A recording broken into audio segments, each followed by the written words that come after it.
Isaac Mashman.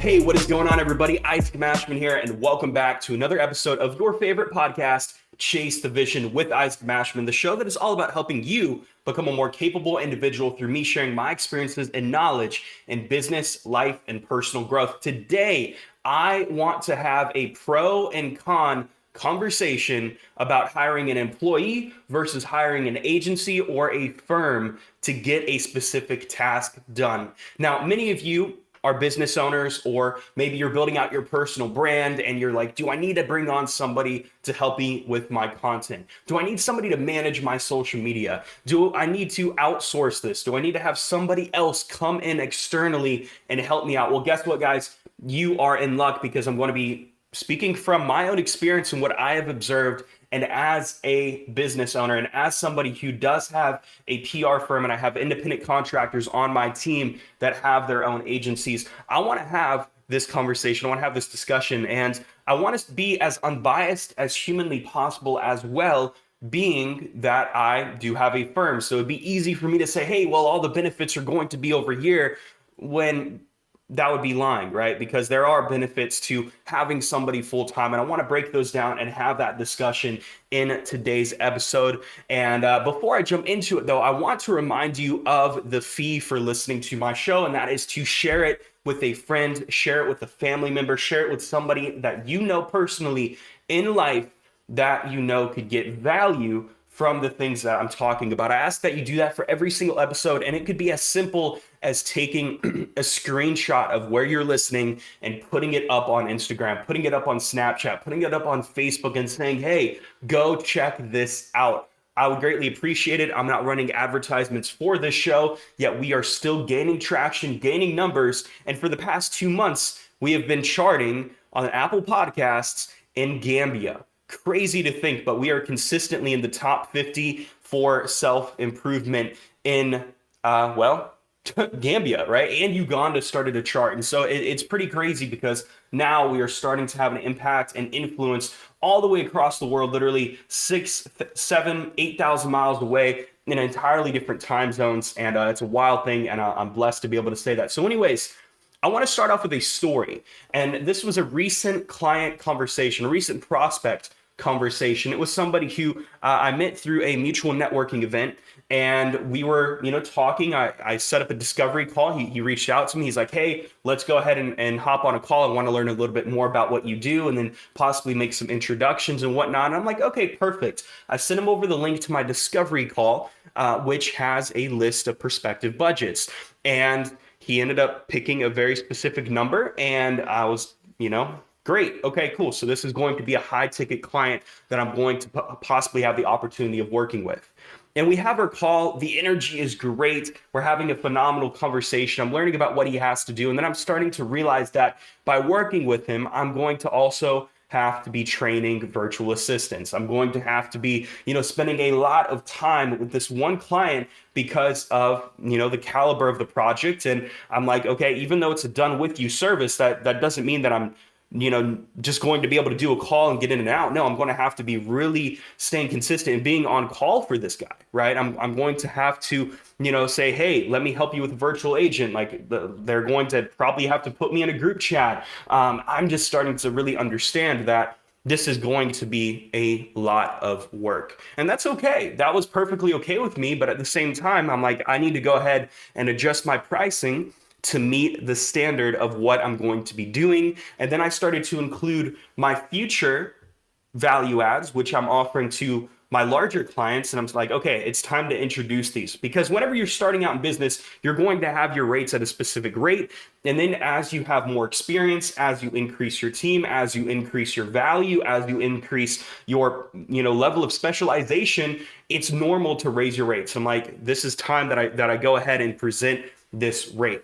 And we went ahead Got off the call. I typed up the proposal. I sent it over to him, and a couple of days later, it was on the weekend, and I was down in Orlando having a family vacation, so to speak, meeting with family members that I never knew personally. And I'm not here to get into that, but regardless, I'm on family vacation. I think I'm in Epcot, and I go ahead and I see that he declined the follow-up meeting, and I'm like, okay, well, let's see if we need to reschedule. I sent him over a voice message, and then he's like, hey, go ahead and check your email, and I check it.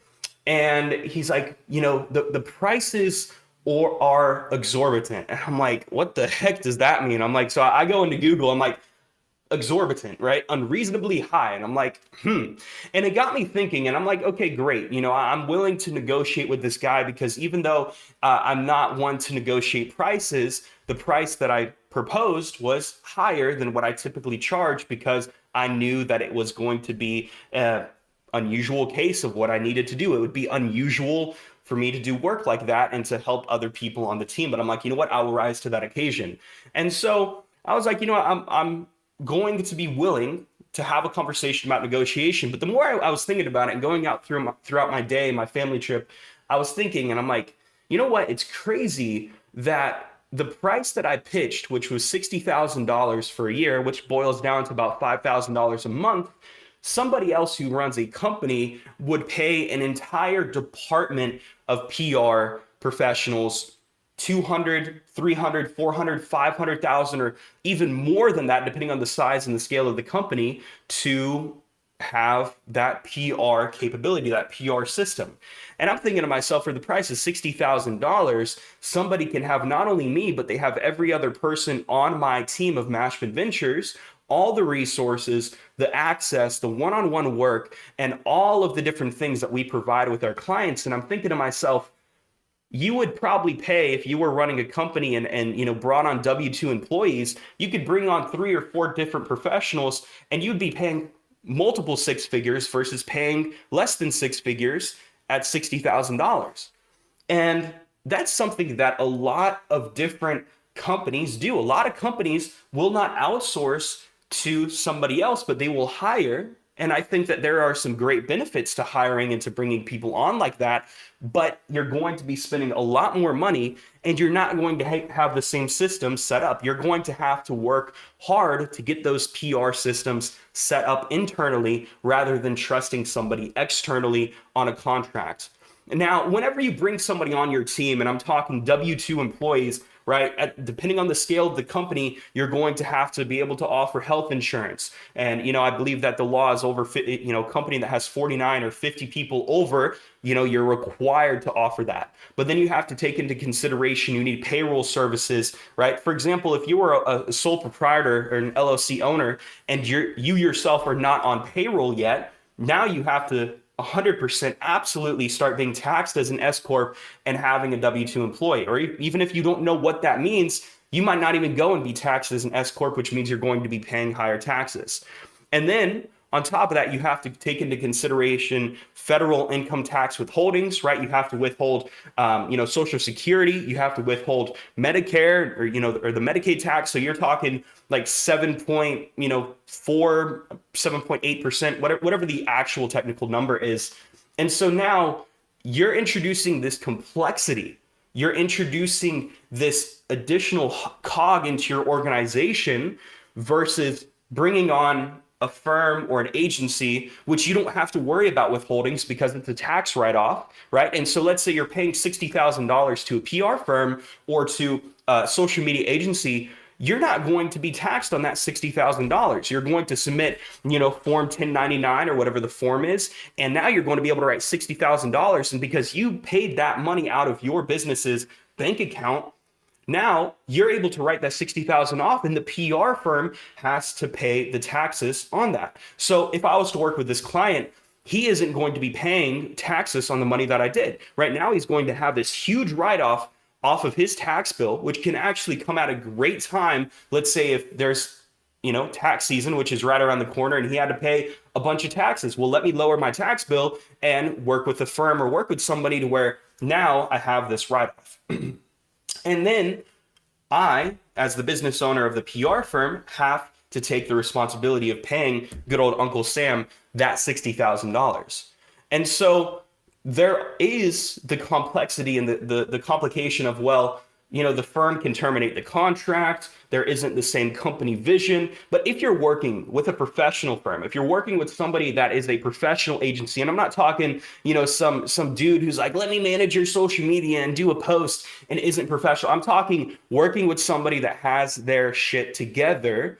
You are going to be getting the equivalence of somebody who respects your vision, because that firm, that agency respects their own individual vision for their company. They're going to respect your own, and they're going to want to contribute to your company's vision and the mission and what you're trying to do and what you're trying to solve in the marketplace to the best of their ability, because they know that if they were to work with somebody else, they would expect nothing the less. They want to provide the same caliber of service as they would, expect to receive. And with this particular case, it just sent me down this mental spiral in a beneficial way. It wasn't a negative spiral, because it just had me thinking and reflecting and saying, why is there this cognitive bias, this limiting belief of saying $60,000 to an entire PR firm or to somebody who can, provide X results and help me with my life is too much, but I can pay $60,000 to an employee. And now I'm not saying that he is doing that. I'm just saying that in a different situation, I imagine that this bias still exists, to where a company would say $60,000 outsourced is too much, but $60,000 to a PR professional is, perfect. And then let me bring on a second and a third and a fourth person, because one person can only do so much when it comes to PR. And then you bring on multiple people who all have similar skill sets. Or in Mashman Ventures case, I have an entire media team on the back end of the PR firm. And then I have Eric Chow, and then I have myself, and I have, this growing company that has these connections. I don't have to go out and seek connections for you. I already have the connections. I already have the knowledge. I already have the value adds. I have the resources. And you don't have to worry about creating them. And so you have to go through this pros and cons, and you have to measure these out. You have to say, well, should I bring on somebody? Should I bring on an independent contractor? Or should I bring on an agency, right? Because then you could bring on an independent contractor. You don't have to worry about the insurance. You don't have to worry about any of that, but they have a specific job that they are tasked to do. And then you have to build out that company culture internally and hope that that extends to that person who is associated with your company and with your team. It's all about establishing a company culture and continuing to increase your value as you scale. And if you're staying at the same exact rate, I think about, the world offline, the world, in our physical reality, where we go to a car maintenance shop, or we go to somebody that maybe cuts hair, and we go to somebody that, I don't know, maybe mows lawns. There's only so much that you can do to increase your rate as a service provider in those specific fields, right? Sure, I guess if you're a barber, you could go and become a celebrity barber, right? But even then, you're going to be limited, right? I think Floyd Mayweather pays, $1,000 a haircut, but if Floyd only needs a haircut a couple times a month, you're only making a few $1,000s. And it's like, what's scalable about that? If you're cutting lawns, you can only make a lawn look so damn good, and you can only charge so much. Now it's about quantity. It's not a conversation of quality. It's about a conversation of quantity to be able to increase the amount of money that you're making. And now let's say you're somebody else who, I don't know, is a window washer. You can only wash so many windows and get them streakless and then get them looking crystal clear before you can't do anything else to increase the quality. Now it's going to be about quantity and reputation. It's not as scalable. And a lot of these internet businesses, we have the benefit, we have the blessing of increasing quality and quantity and our rates, because now we're able to do these different businesses. We are not in the traditional realm of service providers that our grandparents and our great grandparents and our parents knew. This is a different conversation. It's also funny because there's this different psychological thing that happens when you're making money online versus making money offline. It's almost like we lose the value of the dollar, and it becomes more of a system of conversation and less of an actual currency, right? When I was down in Orlando, I was going and I was actually using cash, and I don't use cash really at all. I use, card. And so it's a virtual currency, right? It's the number that goes up, it's the number that goes down. When you deposit money into the bank or a check, the money just they click a number and bam, it's there, right? And the bank takes that digital number and then they're like, okay, let's go invest it. But I'm using cash, which is unusual. I'll usually only keep like a $20 bill on me. And I was using it and I'm like, man, I'm giving like dollar bills and I'm like, I'm paying $5 here, I'm paying $10 here, I'm paying, $20 here. But at the same time, I'm like, I could easily spend that on Amazon in like literally 2 seconds. I'm like, I could literally go and like, bam, check, buy now, buy now, buy now, buy now. And that value is different.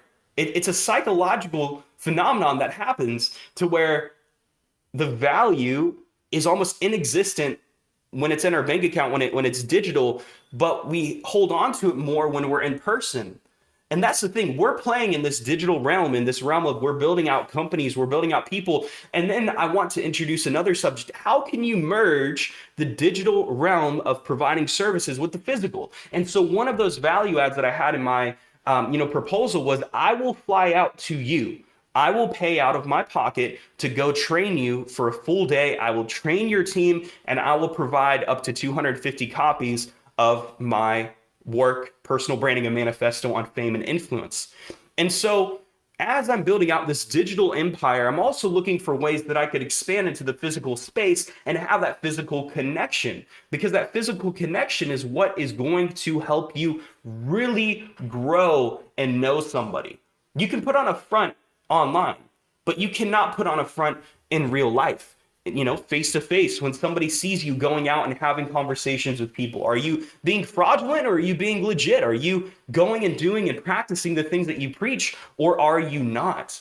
And so I introduced these different things, and I would recommend that you do the same. What can you do to take this digital relationship into the physical realm for your clients? Can you provide additional resources that they can print out? Can you provide additional, incentives saying, hey, I'll fly out, I'll train you, I'll work with you, I'll show you the systems, I'll do X, Y, and Z for you.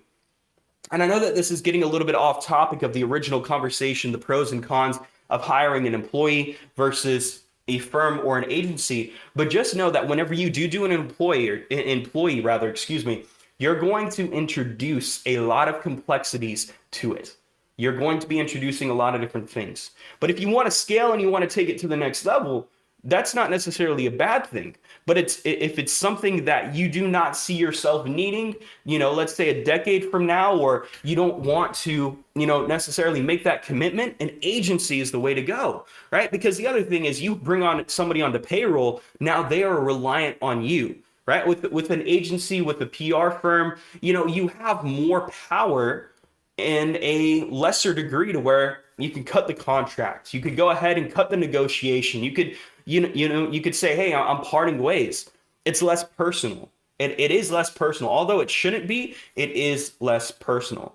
And so as you're making these decisions, weigh the pros, weigh the cons, make an educated decision for you, but also realize that you could probably save money with going with an outsourced agency or a PR firm, especially in the case of this client. If he was to pay a couple people to help him with PR and professionals, and I'm not talking like virtual assistants out of India or the Philippines. I'm talking somebody who, is building a firm stateside. Yeah, you might be paying a little bit more than you would be paying a couple virtual assistants, but what is the value that you're receiving from that? If you're trying to cut costs and if you're trying to be cheap and you're trying to say, hey, I don't want to do this, I want to keep the prices low, it's like at the same point, you're biting yourself in the butt.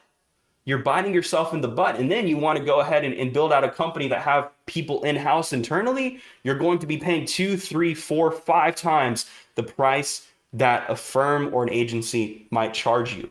Even if I was to double my rate to $120,000, still that's 2 PR professionals. And you don't oftentimes see PR departments with only 2 people in companies. Yeah, it depends on the size of the company, but not many companies are hiring full-time people if they only have 2 or 3 employees. I'm talking about larger scale businesses, people that are, making millions a year, or, hundreds of $1,000s per month. That is what I'm talking about. That is the conversation I'm having. And if you're not to that point to where you can hire full-time employees, consider hiring a full-time firm or full-time agency that you could call, that you could get the assistance from, that you could get the value from. And the results might shock you. So guys, thank you for listening to this episode of Chase the Vision with Isaac Mashman. If you got any value from today's episode, make sure to share it with a friend or a family member or a business partner. And until next time, always remember to chase after your vision, and may your coffee be strong. Much love.